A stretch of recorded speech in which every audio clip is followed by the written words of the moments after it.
ADHD overview assignment. So the prompt is ADHD overview assignment. Pretend your case scenario is that talking to parents with a child who may or may not have ADHD, and just giving them their options or symptoms and like the treatment and stuff like that. So ADHD stands for attention deficient hyperactivity disorder.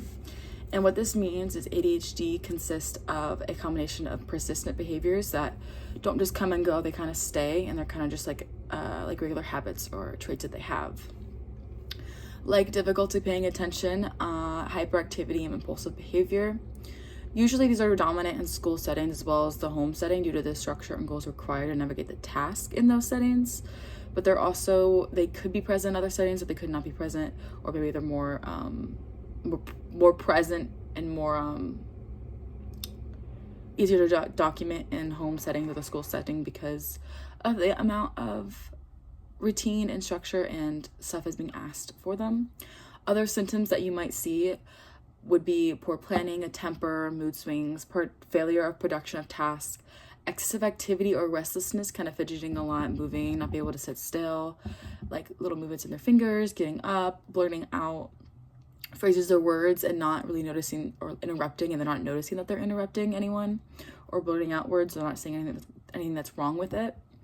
They could have trouble focusing, difficult organizing, having very prone to disorganization, impulsive, and being impulsive, which goes along to the blurting out loud and stuff because their mind is usually constantly on the go, where they don't really want breaks. They're always moving and fidgeting and have something to say. The process to determine if ADHD, to determine ADHD is there or not, is not given by any single test, but rather like a process by healthcare providers, could be a pediatrician or school psychologist, evaluating the child's behavior. Also, the healthcare provider working with the team of parents, teachers, and other educators, and any other adult that is around the child a lot to determine if the diagnostic is ADHD, of how consistent and persistent these behaviors are or are not. And if the symptoms determine if the diagnosis is ADHD or if the symptoms displayed were representing another condition with the same or so similar symptoms of ADHD. That's why a healthcare provider is needed to determine that. To rely other case scenarios to make sure it really is ADHD, or if it's not, or it could be something else that we can work with and address.